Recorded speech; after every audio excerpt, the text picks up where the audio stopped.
Sein Anspruch ist, Argentinien zum freiesten Land der Welt zu machen. So. Und wenn ihm das gelingt, dann ist das natürlich ein Ort, wo man investiert sein muss. Also dann wird Argentinien auch dann zum reichsten Land der Welt werden, wenn er das schafft. Es war nur noch eine Frage der Zeit. Wir erleben eine Politik- und Wirtschaftsrevolution in Argentinien, was in Europa leider kaum bekannt ist. Und es könnte das perfekte Vorbild sein, während die Politik in der EU immer mehr und mehr ausufert. Wir sehen in Argentinien inzwischen Wirtschaftswachstum zwischen 5 und 6% in 2025, Inflation, die vor über 50% war und gerade in den ärmeren Bevölkerungsschichten das Leben sehr, sehr schwer gemacht hat, sind wir inzwischen nur noch auf ca. 30 bis 40% auf Jahresbasis, Tendenz weiter sinken. Und man bekommt in Argentinien potenziell einen der besten Reisepässe zukünftig, wohin auch Investoren, gerade freiheitliche und libertär orientierte Investoren schielen werden. Wir werden uns heute nämlich anschauen, dieser Mann hier, ja, kennt Milei sehr gut, hat ihn aktuell auch besucht. Auch davon wird er berichten. Wir werden über den Reisepass sprechen und was passiert da eigentlich in Argentinien. Wir haben hier nochmal zu Gast Professor Dr. Philipp Bargos. Schön, dass du auch heute nochmal mit dabei bist. Wie gesagt, wir werden uns über deinen aktuellen Besuch unterhalten. Wer Professor Bargos noch nicht kennt, er unterrichtet Volkswirtschaft, unter anderem hier an der Universität in Madrid, ist deutscher Ökonom, vielfacher Buchautor, unter anderem auch über Javier Milei, den argentinischen Präsidenten, und darüber wird es heute auch gehen. Philipp, schön, dass du, ich hätte fast gesagt, dass du zu Gast bist. Ich bin ja zu Gast bei dir, also schön bei dir vor Ort hier in Madrid sein zu dürfen. Ja, ich freue mich, dass du hier zu Besuch kommen konntest und dass wir jetzt dieses Interview haben. Genau, hatte ich nämlich schon eine Weile auch vor und ja, denn in Argentinien tut sich ja einiges und ich würde mal sagen, vielleicht kannst du uns ein bisschen abholen, wie war denn die Situation vor Milei und wie ist es denn jetzt aktuell? Was passiert in Argentinien genau? Und es passiert ja einiges dort. Ja, gerne, Thorsten. Also das Land war wirklich am Rande des Zusammenbruchs. Ende 2023, also im Dezember, als er das Amt übernahm, da lag die monatliche Inflationsrate bei 25%. Ja, die Erzeugerpreise stiegen noch schneller, 55%, das sind aufs Jahr gerechnet, wenn man das annualisiert, 17.000%. Das Staatsdefizit lag bei 15%, wenn man das zusammen konsolidiert sieht. Ja, in Deutschland oder in den Maastricht-Kriterien sind 3% oder 15%. Das Land stand kurz vor dem 10. Staatsbankrott. Das Vertrauen in den Peso verschwand immer mehr. Und Milei hat es dann in kurzer Zeit geschafft, das Land makroökonomisch zu stabilisieren. Er hat dieses Defizit von 15% innerhalb weniger Monate beseitigt. Ja, dazu hatte die Staatsausgaben radikal gekürzt. Insgesamt 30%, was glaube ich in Friedenszeiten auch einmalig ist. Vielleicht mal nach einem Krieg, wenn die Militärausgaben dann zurückgefahren werden, radikal. Aber so in Friedenszeiten 30% die Staatsausgaben zu verkürzen, das sucht seinesgleichen. Und dadurch hat er eben geschafft, dass das Defizit auf Null ging, beziehungsweise ein kleiner Haushaltsüberschuss blieb. Und damit sind natürlich auch die Inflationserwartungen zurückgegangen, weil die Argentinier wussten, das Defizit wird dadurch, oder auch alle Marktteilnehmer wussten, das Defizit wird finanziert, indem die argentinische Zentralbank neues Geld druckt. So, wenn das Defizit dann jetzt weg ist, dann braucht man keine Angst mehr haben, dass diese Gelddruckmaschine bedient wird. Und tatsächlich hat Milei dann Mitte 2024 die erweiterte Geldbasismenge eingefroren. Das heißt, da wird die Geldmenge nicht mehr erhöht seitens der Zentralbank. Und das gelang eben nur, weil er die Staatsausgaben so radikal gekürzt hat und den Haushalt ausgeglichen hat. Das hat dazu geführt, dass die Inflationsrate kontinuierlich zurückgegangen ist. Und jetzt wie gesagt, es war 25,5% im Dezember 2023 und jetzt die letzten 3 Monate, die letzten 3 Zahlen, die wir haben, die liegen alle unter 2% im Monat, also von 25 auf unter 2. Ja, also es ist schon eine beachtliche Entwicklung, vor allen Dingen auch, wenn man bedenkt, dass das Land wächst. Ja, also letzten Zahlen war im Juni 6,4% im Vergleich zum Vorjahr, also Juni 2025 auf Juni 2024 6,4% gewachsen. Und das widerspricht allen keynesianischen Lehrbüchern auch, weil die sagen, wenn ein Land in einer Rezession ist, und Argentinien war in einer Rezession, bevor Milei das Amt übernommen hat. Ja, das war schon in einer Rezession. was soll der Staat dann machen? Mehr ausgeben, um die Wirtschaft anzukurbeln. Ja? Warum? Damit die aggregierte Nachfrage steigt, dass die Unternehmer mehr Nachfrage haben, mehr Leute einstellen und so die Nachfrage weiter steigt. Das ist kumuliert aufwärts. So, was hat Milei gemacht? Wie ich gesagt habe, er hat die Staatsausgaben in der Rezession 30% gekürzt. So, da würde jeder keynesianische Ökonom sagen, ja, da gibt's haben sie auch gesagt, das haben sie auch prognostiziert, wenn der Milei das macht, was er angekündigt hat, dann wird es eine riesige Rezession, eine Depression geben, hohe Arbeitslosigkeit. Warum? Wenn die Staatsausgaben zurückgehen, sinkt die aggregierte Nachfrage, dadurch sinkt die Nachfrage für Unternehmen, die entlassen Leute und die Arbeitslosen fragen dann auch nichts mehr nach und so kumulativ abwärts, ja. Und was ist passiert? Die Wirtschaft wächst seit Mitte 2024, wurde der Boden gefunden, die Wirtschaft wächst. Warum? Ja, weil Milei, zum einen hat er natürlich auch dereguliert. Ja, er hat ein eigenes Deregulierungsministerium gegründet. Das heißt, Regulierungen, die schränken den Raum ein, in dem Unternehmer frei sich bewegen können. Ja, Regulierungen sagen, du musst etwas so machen. Oder du darfst es keinesfalls so machen. Das heißt, der Raum, in dem man innovativ sein kann, wird kleiner durch die Regulierung, in dem man sich frei bewegen kann. Und die Kosten werden auch natürlich erhöht, weil man den Regulierungen folgen muss. So, er hat 800 oder noch mehr Regulierungen einfach abgeschafft oder vereinfacht. Und das hat natürlich auch eine Auswirkung gehabt. Und dann hat er eben die Staatsausgaben gesenkt um 30%. Ja. Er hat das Defizit von 15% vom Bruttoinlandsprodukt beseitigt. 15% vom Bruttoinlandsprodukt, die vorher vom Staat in Beschlag genommen wurden, wo vorher Bürokraten und Politiker gesagt haben, diese 15% Ressourcen vom Bruttoinlandsprodukt werden so und so eingesetzt. Ja? Natürlich ineffizient, verschwenderisch. Diese Ressourcen, dadurch, dass das Defizit beseitigt wurde, werden jetzt nicht mehr vom Staat benutzt, sondern stehen der Privatwirtschaft zur Verfügung. Die stehen Unternehmern zur Verfügung. Und dadurch werden jetzt Investitionsprojekte möglich und rentabel, die vorher ohne diese Ressourcen, 15% des Bruttoinlandsprodukts, eben nicht rentabel waren. Und das erklärt den erstaunlichen oder für manche Leute erstaunlichen Aufschwung in Argentinien, ja, mit diesem starken Wirtschaftswachstum in so kurzer Zeit. Also die Standardlehrbücher müssen da neu geschrieben werden.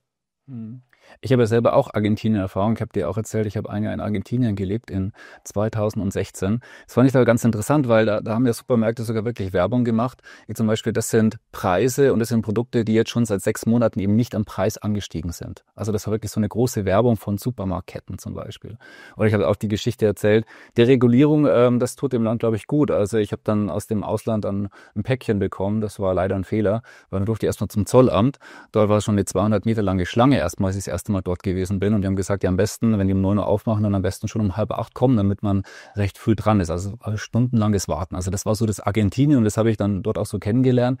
Und immer, wenn mich jemand gefragt hat, ja, ob ich jetzt zum Beispiel selber in Argentinien investiert bin oder investieren würde, habe ich gesagt, da würde ich niemals investieren. Einfach aus diesen Erfahrungen von der damaligen Zeit. Und das finde ich ja so spannend jetzt, dass ich jetzt wirklich sogar drüber nachdenken würde, in Argentinien zu investieren. Also hier mal die Frage 1, ist Milei komplett sicher im Sattel? Also das heißt, der Rückhalt in der Bevölkerung, kann der politisch eigentlich auch das tun, was er möchte, oder ist er eingeschränkt? Er ist sehr stark eingeschränkt, weil er keine Mehrheit im Parlament hat. Im Moment hat er im Parlament 15% der Abgeordneten und die Opposition, der ist auch die Zukunft von Argentinien egal, solange sie an der Macht bleiben. Das heißt, die Opposition ist bereit, den Reformprozess zu sabotieren, um an der Macht zu bleiben. Das sieht man darin, das Beispiel ist eben, habe ich ja gerade gesagt, es ist fundamental, ist dieser Anker in seinem Reformprozess, dass der Haushalt ausgeglichen ist, dass es kein Defizit mehr gibt. Ja, weil wenn es ein Defizit gibt, dann steigen wieder die Inflationserwartungen, dann gibt es vielleicht spekulative Attacken gegen den Peso, weil die Marktteilnehmer wissen, die müssen wieder neue Pesos drucken, um das Defizit zu finanzieren.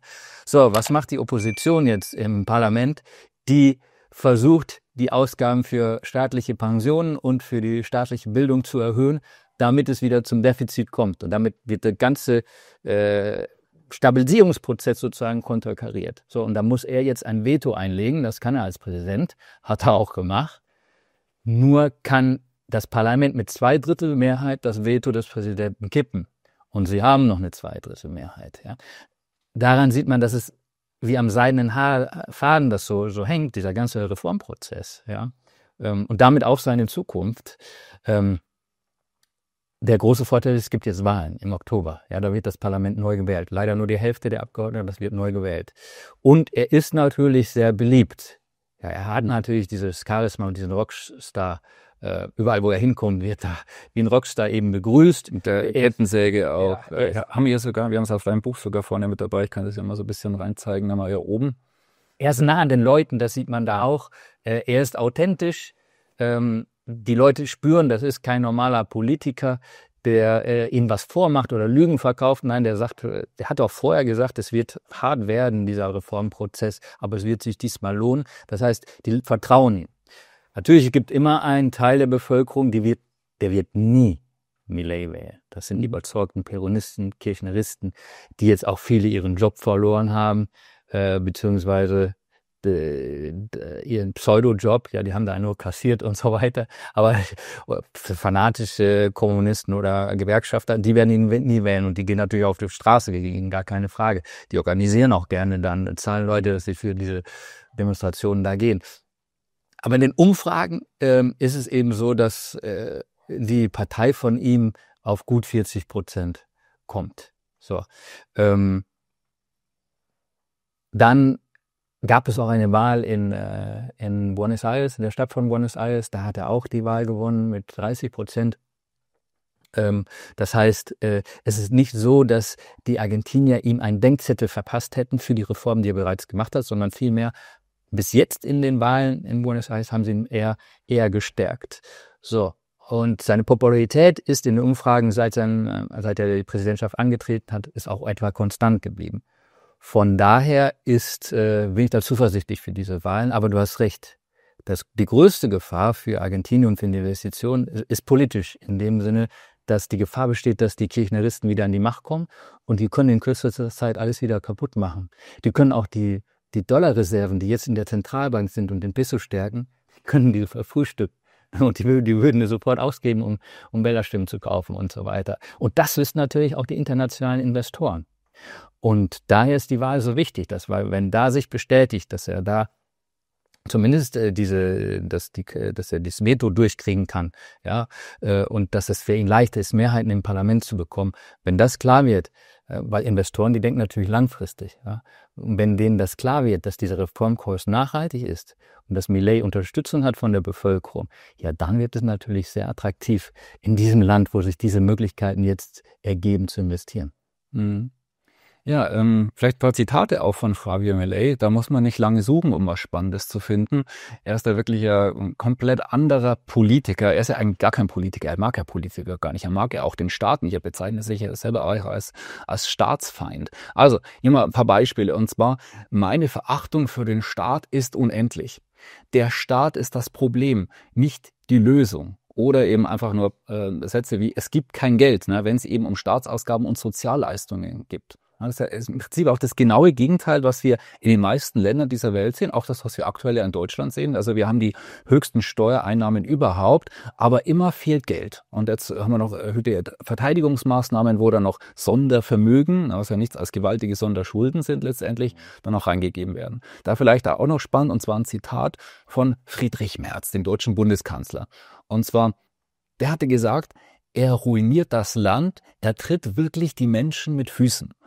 Wobei ich mir nicht so ganz sicher bin, ob er da wirklich über Argentinien gesprochen hat oder über ein anderes Land, das er vielleicht selber vertritt. Wie auch immer, auf jeden Fall, wir sehen ja, dass es in eine komplett andere Richtung inzwischen geht. Das heißt, dass so den Kritikern, ja, also dass die eigentlich ja sehen müssten, dass es in eine Richtung geht, was sie aber wahrscheinlich niemals zugeben werden. Ja, okay, kommen wir zu dem Thema Investment drauf. Das heißt, also jetzt tendenziell erstmal noch warten. Das heißt, es tut sich einiges in eine sehr, sehr positive Richtung, aber ob sich das alles über Jahre hinweg in einem größeren Prozess bestärkt, das zeigt sich quasi erst noch. Jetzt kommt die Risikoaversion darauf an. Ne? Also wenn ich die Gewinnaussichten sind natürlich höher, wenn man jetzt schon investieren würde vor der Wahl. Wenn er die Wahl gewinnt, diese Rezepte, die funktionieren. Und da wird er den Reformprozess noch weiter führen können. Er hat ja jetzt nur durch Dekrete praktisch regiert. Und wenn er jetzt auch noch die Möglichkeit hat, seine Ideen noch besser umzusetzen und die Opposition nicht sabotieren kann, ja, dann wird Argentinien eine Wahnsinnswachstumsgeschichte sein. Wenn man jetzt darauf vertraut, dass er die Popularität hat und von der Bevölkerung unterstützt wird, dann kann man jetzt schon sich natürlich sich magen. Ja, das Wichtige ist, dass er eben diesen Mentalitätswechsel, Wandel erreicht hat. Also in Deutschland ist es ja auch so, wenn es irgendwo ein Problem ist, muss der Staat kommen und das lösen. Ja, er hat das umgedreht. Ne? Der Staat ist nicht der Problemlöser, ist nicht die Lösung, sondern ist das Problem. Ja, Politiker sind Parasiten, Steuern sind Dieb, sind Raub. Ja, das sind ja Dinge, die man von normalen Politikern so nicht unbedingt. Ne? Und er dreht das um oder er verändert die ganze Weltsicht von jemandem. Ne, wenn er sowas sagt. Weil indem er das sagt, Steuern sind Raub und Politiker sind Parasiten, macht er es auf eigentlich, der Staat ist nicht dein Freund. Es gibt eine politische Klasse, das Establishment, das sind die Politiker, das sind die Unternehmer, die Asylindustrie, die erneuerbare Energienindustrie, die Privilegien haben. Die haben die gemeinsamen Interessen, die Gewerkschaften, die staatlichen und staatlich freundlichen Hauptstrommedien haben auch gleichgeschaltete Interessen. Und die staatlichen der akademische, staatlich subventionierte Bereich natürlich auch. Das ist eine Klasse, die andere ausbeutet. Milei nennt sie los argentinos de bien. Also die rechtschaffenden Argentinier, also die hart arbeiten, die produktiv sind, die etwas leisten. Ja, und die ganze Politklasse, die lebt auf deren Kosten. Und dass Milei es geschafft hat, vielen Argentiniern das klarzumachen, ja, das hat diesen Mentalitätswandel bewirkt. Und das ist, was langfristig dann Hoffnung macht, dass es auch nach ihm dann diese Reformagenda nicht umgekehrt wird, sondern weitergeht, weil sich die Ideen der Menschen geändert haben. So wie sie die Welt sehen, hat sich radikal geändert. Und das muss auch in Deutschland geschehen, bevor es Änderungen geben kann. Ja, das halte ich für absolut wichtig auch. Und deswegen, ich wollte jetzt auch an der Stelle auch, du hast mich ja nicht mehr gefragt, ob ich es zeigen will, aber ich möchte wirklich auch gerne nochmal das Buch von dir zeigen. Ich kann es auch sehr empfehlen. Warum? Weil Menschen verstehen würden, auch diese Ideen dahinter und was dort in Argentinien passiert, dann würde sich realistisch betrachtet die komplette Welt verändern. Und das ist eigentlich das Intensive, wenn man das mal durchdenkt, weil durch diese politischen Systeme und weil Politiker das halt wie so ein Selbstbedienungsladen ja sehen, sowohl in der westlichen Hemisphäre als in den meisten Ländern dieser Welt, haben wir eben viele Probleme, die wir eigentlich gar nicht bräuchten. Aber so Politikerkaste, die wollen natürlich, die wollen in der Regel eben nicht, dass der Staat weniger macht, sondern immer mehr und mehr und mehr. Das können wir extrem gut in der westlichen Hemisphäre sehen. Übrigens, wer es auch auf Mongolisch lesen möchte, auch dafür ist gesorgt und verschiedene Sprachen, also Französisch, Portugiesisch, Spanisch auch ebenfalls. Also von dem her, das kann man auch gut an Freunde und weiter verschenken. Und das halte ich, und das möchte ich an der Stelle auch sagen, für eine extrem gute Sache, wenn mehr Menschen sich damit beschäftigen. Also wirklich ein hervorragendes Buch, kann man auch gerne kaufen, weitergeben, weil wenn mehr Menschen das verstehen, dass Politiker möglicherweise ja genau das Problem sind, dann hätten wir zukünftig vielleicht weniger Probleme, wenn wir auch weniger Politiker hätten, die ja meinen, so diesen Wohlfahrtsstaat überall und den Komfortstaat, aber wo halt überall bevormundet wird, was wir, glaube ich, in so vielen Bereichen als ja aktuell gesehen haben. Was hat Milei denn noch vor? Was will der jetzt eigentlich noch machen? Was fehlt ihm auch und was sind so wichtige Prozesse? Sein Anspruch ist, Argentinien zum freiesten Land der Welt zu machen. So. Und wenn ihm das gelingt, dann ist das natürlich ein Ort, wo man investiert sein muss. Also dann wird Argentinien auch dann zum reichsten Land der Welt werden, wenn er das schafft. Es war nur noch eine Frage der Zeit. So, vielleicht ganz konkret. Ja. Ganz kurz, weil das wollte ich ja am Anfang eigentlich schon mit dazu sagen, weil Argentinien kommt ja aus einer ganz spannenden Position. Die waren ja noch vor etwas über einem Jahrhundert eine der reichsten Länder dieser Welt. Da gab es auch das Sprichwort reich wie ein Argentinier. Und damals war das auch so. Das klingt das ja schon fast ein bisschen komisch beziehungsweise ironisch, aber damals war es ja wirklich so. Und das ist eines der wenigen Länder, die ja zurückgefallen sind. Und warum? Durch diese ausufernde Politik und Korruption. Das ist auch dort weit bekannt, dass es quasi wie ein Selbstbedienungsladen ist. Und das ist ja auch das Spannende, dass es zurückgefallen ist und genau deswegen, wegen dem, was die Politiker, Peronisten und Co. alles gemacht haben. Ja, wollte ich jetzt noch mit anmerken, dass genau, weil viele das, glaube ich, gar nicht wissen über Argentinien. Ja, das war also aus deutscher Sicht überlegte man sich, wandere ich in die USA aus oder Argentinien. Das war dann gleichwertig, kann man sich heute gar nicht mehr vorstellen. Noch bis in die 50er Jahre war Argentinien ja also reicher als Österreich oder Italien und so weiter. Und der Abstieg, der hat sich dann auch sehr lange hingezogen. Die Argentinier haben sehr, sehr gelitten und waren natürlich deswegen jetzt auch bereit, mal einmal eine Chance zu geben, der gesagt hat, ja, der Staat ist nicht die Lösung, sondern das Problem. Steuern sind Raub. So. Was möchte er jetzt noch konkret machen? Es waren mehrere Phasen in seinem Programm. Ja, die erste ist die makroökonomische Stabilisierung, das heißt die Hyperinflation abwenden. Weil wenn die gekommen wäre, dann wäre die Armutsquote auf 80-90% gegangen. Dann hätte es sehr unschöne Bilder auch gegeben von Leuten, die dann nach Essen suchen und so weiter. Also man muss sich darauf vorstellen, dass das sein größter Verdienst ist, erstmal dieses Szenario abgewendet zu haben, weil es stand kurz davor. So, der erste Punkt, die makroökonomische Stabilisierung. Dann Wachstum erzeugen. Da ist es jetzt dabei. So, und wenn jetzt das Wachstum erzeugt ist, dann kann man auch daran gehen, andere Dinge zu liberalisieren. Das heißt, und dazu braucht er natürlich auch die Mehrheiten. Ja, er möchte alle staatlichen Unternehmen privatisieren. Ja, er möchte auch den Sozialstaat. Ja, er konnte nicht am ersten Tag seiner Regierung die Sozialhilfe auf Null setzen. Ja, dann die Leute waren verarmt durch den Staat und dann fallen sie in ein Loch und haben nichts mehr. So, dann hätte es auch einen Putsch gegeben. So. Also die Sozialhilfe, die hat er aufrechterhalten, sogar real noch erhöht. Wo er gekürzt das, ist bei der Politkaste. Ja, hat er gesagt, an die gehen wir. Sympathisch. Ja. Und aber wenn die Leute jetzt reicher werden und es mehr Wohlstand gibt, dann kann man natürlich auch langsam diesen Übergang machen. Das natürlich sehr interessant ist, wie man es dann genau macht beim Gesundheitssystem. Ja, das staatliche Gesundheitssystem, wir sehen das in Deutschland, ist total ineffizient und teuer und die Ergebnisse sind, die Wartezeiten schrecklich. So, das staatliche Gesundheitssystem nach und nach privatisieren, das Rentensystem und das Bildungssystem. Ja, das sind weitere Schritte, die hier noch kommen müssen. Und er will natürlich auch das Geldsystem noch weiter privatisieren und die Zentralbank abschaffen. Mhm. Zentralbank abschaffen, auch spannendes Gebiet. Okay, wir werden sehen, was sich da tun wird. Meine Frage an dich, wie war denn dein Besuch in Buenos Aires? Weil du hast ja erst vor ein paar Wochen Javier Milei auch persönlich, du hast ihn auch vorher schon gekannt und er hat ja auch das Vorwort für ein Buch geschrieben. Wie war denn der Besuch vor Ort? Erzähl mal ein bisschen. Wir haben vorher schon beim Käffchen schon drüber gesprochen. Ja, also wie war der Besuch in Buenos Aires? Ja, er ist immer sehr freundlich, herzhaft und nah. Also man hätte ja vielleicht denken können, wenn er jetzt Präsident wird, da ist er irgendwie abgehobener oder so. Nein, er ist voll herzlich mit Umarmen und Philippe querido, sagt er dann immer so, lieber Philipp und so weiter. Und er ist natürlich auch im Stress, das habe ich dir ja auch schon eben gesagt, man merkt ihm das an, er ist ein Workaholic, er schläft nur 4 Stunden, er hat dann erzählt, als er diese Verhandlungen gehabt hat, um den Kredit vom Internationalen Währungsfonds zu bekommen, um die Zentralbankbilanz zu verbessern und zu sanieren, da hat er nur dann, als er vor der Handlung war, nur 2 Stunden gearbeitet. Wenn man ihm dann sagt, muss ich auch mal was zurücknehmen, sagt er, nein, kann ich nicht, geht nicht.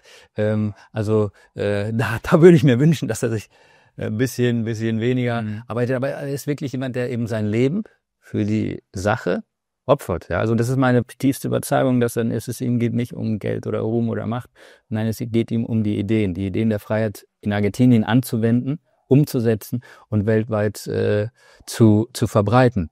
Und du kannst dir nicht vorstellen, was die Presse was die Opposition für Schmutzkampagnen gegen ihn gefahren hat. Ja, das hätte er sich auch nicht unbedingt antun müssen, aber er hat wirklich die Überzeugung für diese Ideen. Ja, und persönlich ist er eben ein sehr herzlicher Mensch.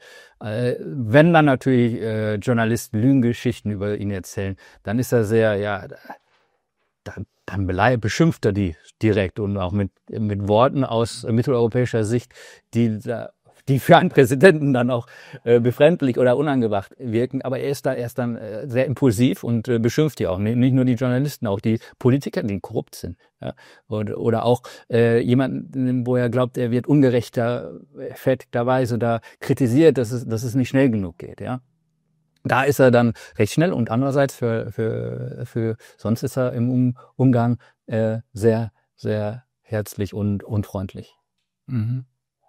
Und über welche Themen habt ihr so gesprochen? Ihr habt euch ja mehrfach auch die Tage dort gesehen bei deinem Besuch. Was waren so die typischen Themen? Ja, natürlich auch Sachen, die privat sind. Ja. Aber ja, man kann, ich glaube, kann ich schon sagen, dass wir gesprochen haben über den Reformweg, wie der gegangen ist. Es war dann auch, es lag erst kurz zurück, dass der Wechselkurs freigegeben wurde. So, da hat er natürlich über die Verhandlungen gesprochen und wie er dann auch alle damit überrascht hat. Das wusste keiner, ne? Damit es nicht vorher in die Presse geht. Ja.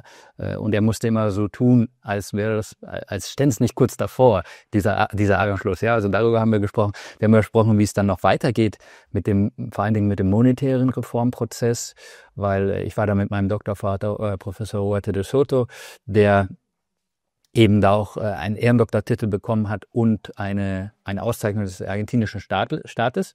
Und uns ist sehr daran gelegen, dass das Geldsystem so reformiert wird, dass es eine Volldeckung gibt des Geldes, eine 100%ige Reservedeckung, am besten einen 100%igen Goldstandard. Ja, und da wollten wir auch ein bisschen so vorfühlen, ist Milei bereit, den Weg zu gehen? Hat er die Unterstützung? Und wie weit ist das?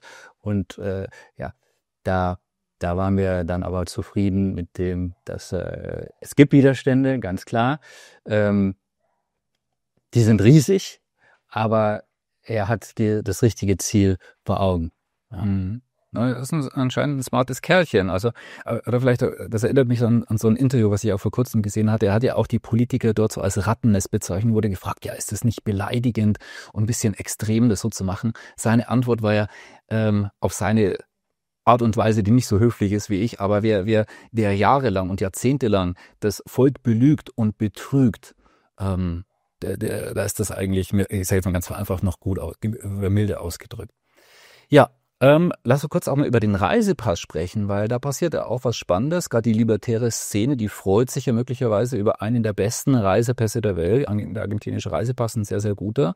Und dass man anscheinend ab 500.000 US-Dollar Investment dann auch zukünftig diesen direkt erwerben kann. Wie ist da der aktuelle Stand? Es scheint ja noch nicht spruchreif zu sein, aber genau, was hast du da mitbekommen?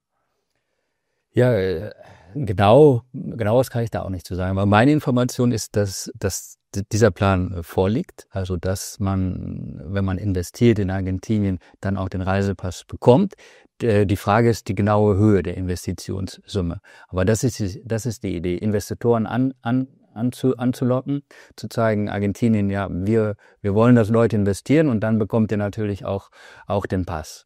Ja, Milei, andererseits hat Milei es unterbunden, dass zum Beispiel Bolivianer, die über die Grenze kamen und dann kostenlose Versorgung im argentinischen Gesundheitssystem bekommen haben, das hat er unterbunden. Ja, also in Deutschland ist es ja andersrum. Es wird gibt ja Anreize. Ja. Und gibt ja sogar Werbung dafür. Die Investoren werden vertrieben und diejenigen, die auf Kosten der Allgemeinheit leben wollen, die werden angezogen. Ja, also genau der umgekehrte Weg. Richtig? Genau. Also wir sehen viele Parallelen, die komplett unterschiedlich sind. Also genau extrem viele Gegensätze von dem. Deswegen ist es auch so wichtig. Also deswegen gerne auch dieses Video teilen, liken, kommentieren, weitergeben, dass solche Themen diskutiert werden. Dass allein das ist schon diskutiert werden, dass das Bewusstsein der Menschen drin ist, dass es so etwas gibt, macht einen gewaltigen Unterschied. Gut, letzte Frage würde ich gerne über ein anderes Land noch stellen, weil wir befinden uns ja gerade hier in Madrid und in Spanien und du kennst ja Spanien auch sehr, sehr gut. Ist auch Teil der EU, ist ein wichtiges Land der EU und wie siehst du die Tendenzen und auch jetzt zum Beispiel jetzt Auswandern nach Spanien und Co. und auch, was tut sich in Spanien? Das ist ja auch Teil der EU, wie gesagt, und in welche Richtung geht es hier? Ja, wir haben einen sehr sozialistischen Präsidenten, der bereit ist, seine Großmutter zu verkaufen, um an der Macht zu bleiben. Also der ist bereit ist er hatte keine Mehrheit, aber hat mit den Stimmen der Separatisten, die dann von ihm gefordert haben, dass zum Beispiel ETA-Terroristen, dass die früher aus dem Gefängnis kommen. Dafür hat er dann die Stimmen bekommen, dass er gewählt wurde. Ja, also so kann man sich da vorstellen, der ist bereit, alles zu tun. Ja, man wundert sich, dass er überhaupt noch oder die Korruptionsskandale um seine Frau und seinen Bruder, also was da in Deutschland wäre ja schon längst zurückgetreten, wundert mich auch hier in Spanien, dass das noch so ist. Aber die Sozialisten sind also hier mit ihm immer noch an der Macht, unter den Vorzeichen mit Korruption und so weiter.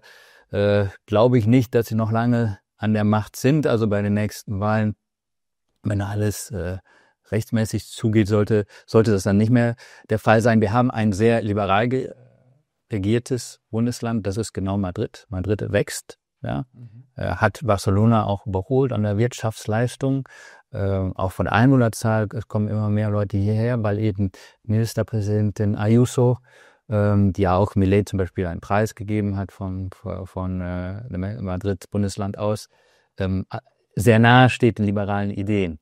Oder was heißt sehr nahe steht. Im Vergleich zu Milei ist sie immer noch zu weit entfernt davon, aber im Vergleich zu anderen, auch deutschen Politikern, ist sie schon, kann man schon sagen, ist sie liberal. So, und das bedeutet natürlich, dass Madrid selbst als Area, Bereich, Gebiet sehr attraktiv ist. Langfristig macht natürlich Hoffnung, und das sehen wir eben auch bei Milei. Milei ist besonders bei den Jugendlichen, Jungen beliebt. Also da bekommt er die höchsten Zustimmungswerte und die wählen ihn auch am meisten. Ja, die Jugend ist ja, wie ich im Buch aussage, immer rebellisch gegen den Status quo, und der Status quo war jetzt schon so lange links, woke, etatistisch, dass es jetzt eben rebellisch ist, gegen den Staat zu sein. Und da gab es jetzt vor kurzem eben auch eine Umfrage hier in Spanien, dass 1/3 der unter 30-Jährigen gesagt hat, knappes Drittel, sie würden besser ohne Steuern und den Staat leben. Ja. Das ist ja schon ein sehr hoher Prozentsatz, ja, der zeigt, langfristig haben die Ideen der Freiheit dann vielleicht doch wieder eine Chance hier in Spanien. Hm. Ja, dass die aktuelle Politik vielleicht nicht die Lösung ist, sondern eher das Problem. Ich denke, das kann man im Alltag immer wieder auch betrachten, gerade in der EU, in Deutschland und auch leider auch in Spanien. Philipp, vielen herzlichen Dank. Spannendes Interview. Ja, danke dir, Thorsten. Wir werden auf jeden Fall weiterhin beobachten, was Milei da so alles machen und treiben wird in Argentinien, und mal schauen, ob wir uns da auf dem Weg zum freiesten Land der Welt möglicherweise dort bewegen. Also zu wünschen wäre es, dass wir eben auch einen Gegenpol haben. Ja, und von dem her, wie gesagt, wichtige Informationen. Es sollte viel, viel mehr diskutiert werden. Also gerne teilen, liken und auch kommentieren. Was ist deine Meinung dazu? Philipp, Dankeschön und bis bald. Ja, danke, Thorsten. Bis bald.